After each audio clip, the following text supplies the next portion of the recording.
rocked my world tonight, to be called up on stage by my dear friend Jim France and to be recognized. And as I said, and what I believe and what's in my heart is, again, on my very best day, I am simply a reflection of a wonderful team that supported me, that's trusted me, that's empowered me to serve, and so yeah, I'm still soaking it in. I'm so a little bit of pretext. I came to the banquet tonight reluctantly. I had a really special celebration last night. Friends did something for me that blew me away in celebrating my career. And I thought that was the heavy lifting that I had to do over the weekend. And be clear, we're all competitive, and when you have to watch others receive their accolades, it's tough. But I'm still on the clock. I still have to represent, and I still have to congratulate our champions, and that's part of what we do. So I had no idea. I figured maybe there's a mention, maybe I'm at the tail end of the in memoriam. But I'm just, again, beyond humbled and incredibly grateful. You mentioned in your speech when Toyota came in, probably some people didn't think you belonged here, or however you phrased it, I apologize. What has it meant, David, to be a part of the program, to where, as you said, you showed everybody we're going to be good partners, we're going to be good competitors, and now as you leave, everybody does look at you in this program as amongst the best in the business? Well, so first of all, Kelly, that wasn't a speech. I didn't have a speech. No one just like, hey, you might want to just think about some things, but in your remarks. Yes. No, and looking back at the things that our team have accomplished, that I've been a small part of, that truly is something that I hold dear, because most of you were here 20 plus years ago, and you saw the polarizing reception that Toyota received back in those days, and we knew what we were up against. We had an immense amount of respect for the sport, and we set about a strategy to earn our way, and to do it the right way, and to make sure that we respected the sport and the opportunities that we had to compete, and to look back on where we've come since then, and the acceptance that is largely out there for us, and the belief that I have that our sport is better for us being a part of it.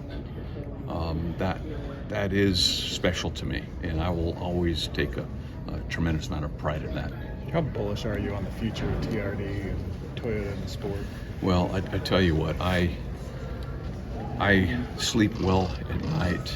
24 days left on the clock, as it were, and Tyler Gibbs, my successor, is a young man that I hired some 25 plus years ago, and he has been a tremendous part of our success, and my team. And it's Tyler, it's Andy, it's Jack. It does take a team to build a level of success, and most of you don't know all of the things that we're doing now off the racetrack, and to make and help our company build better cars and trucks, and that's I'm as proud of that as anything we've done on track. So TRD is in great hands, and I'm proud again to have had just the level of trust. It's still stunning to me that my bosses, Toyota Motor North America, gave me the ball some 10 plus years ago, and trusted me to lead and serve this family, and that just means the world to me, and I'm just thrilled for the team and the future that's in front of us. Reflect, or you've already closed the door on next year and looking to, on last year and looking to this coming year when you get back into racing mode? I don't know if reflect's really the word that comes to mind for me. No, I have plenty of good notes to go back through. We all do. When we think at some point we'll review the season as a whole. But yeah, maybe I think at moments I probably have, but not for long periods of time. Just been doing other things outside of racing. That's taken up all my day.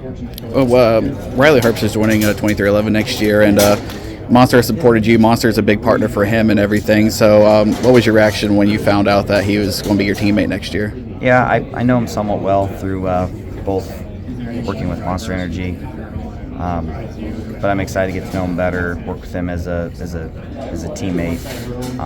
I feel like he is he's obviously younger than me and Bubba, and different time and part of his life, so I feel like the knowledge we have will be beneficial to him, and it's been no secret that every time he's been on a speedway in the next gen car, he's had very good success. So being able to learn from him and hopefully help him with some things too will be fun.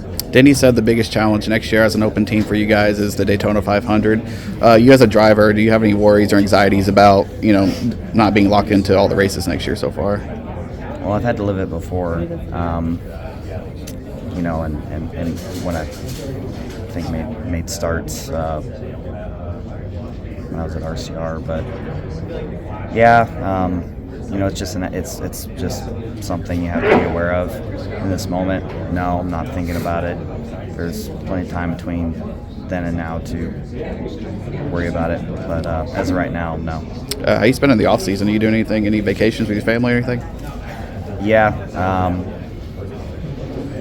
we didn't get to do a honeymoon in the middle of the year, so we're going to go do that. And then, the rest of it, I feel like by the time we have the holidays, that's all said and done, it'll be January pretty quick. Do you have a sense of how much of an undertaking it will be for just the entire organization expanding to 3 teams in such a short period of time?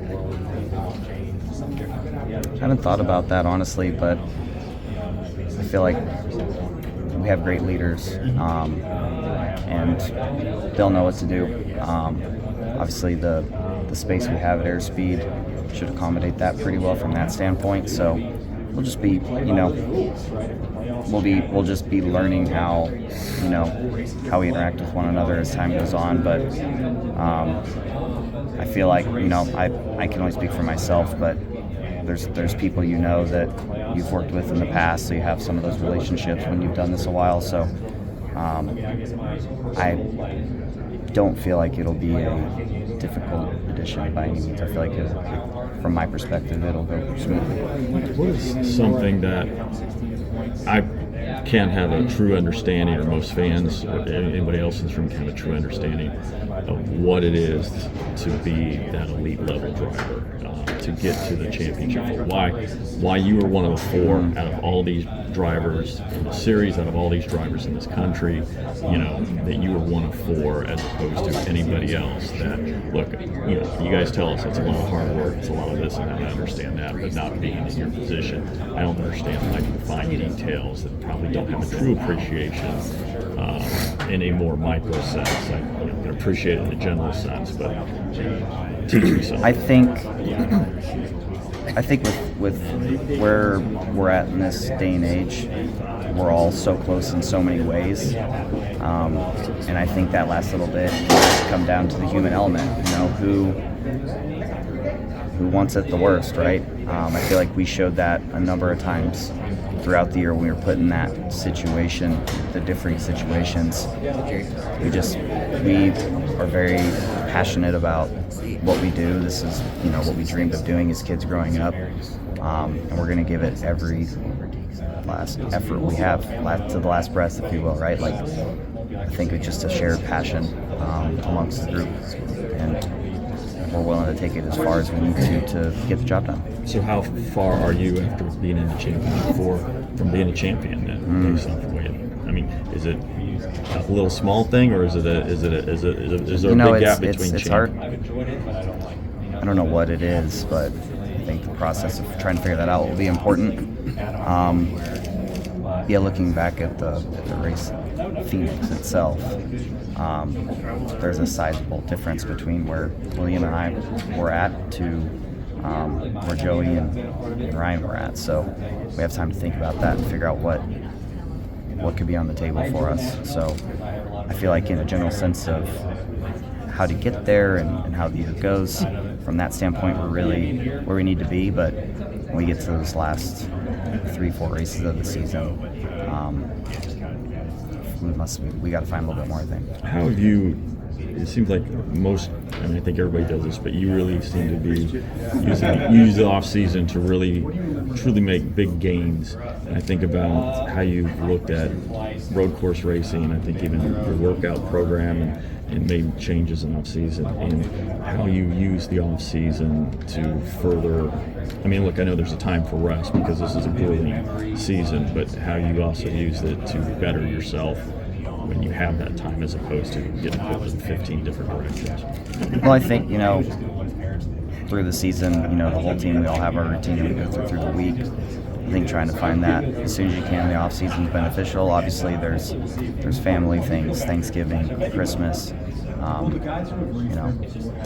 and my wife going on the honeymoon. Those things take up chunks of time, but getting settled into the off season as quick as possible, I think, is a good thing. So you want to rest, right? But if you just waste away the first 2-3 weeks of your off season, you kind of get behind. So yeah, I feel like the grind really never stops. I think you have to kind of be okay with that. You just got to have that mindset of keep thinking about what's the next thing I can work on. Sometimes it's things outside of racing, right? Sometimes it's like I need to hammer down and get our guest room put together, or I need to do this, fix this door, fix these things. Like, there's things that add up over time outside of racing too that are important to take care of, or will become big problems. So yeah, I feel like for the first week and a half, if you will, I've just been trying to get all those stuff set and where they need to be. So when it is time for me to finally, in this offseason, walk back in on next year, not have this other stuff weighing on my mind that I put off. You mentioned Thanksgiving next week, Christmas coming up. What are your plans? You guys doing anything special? Staying home, which is nice. We've always thrown our little guy in the car or on a plane and traveled across the country, and we put our foot down with our family and said, all right, if you want to spend it with us, come see us. But we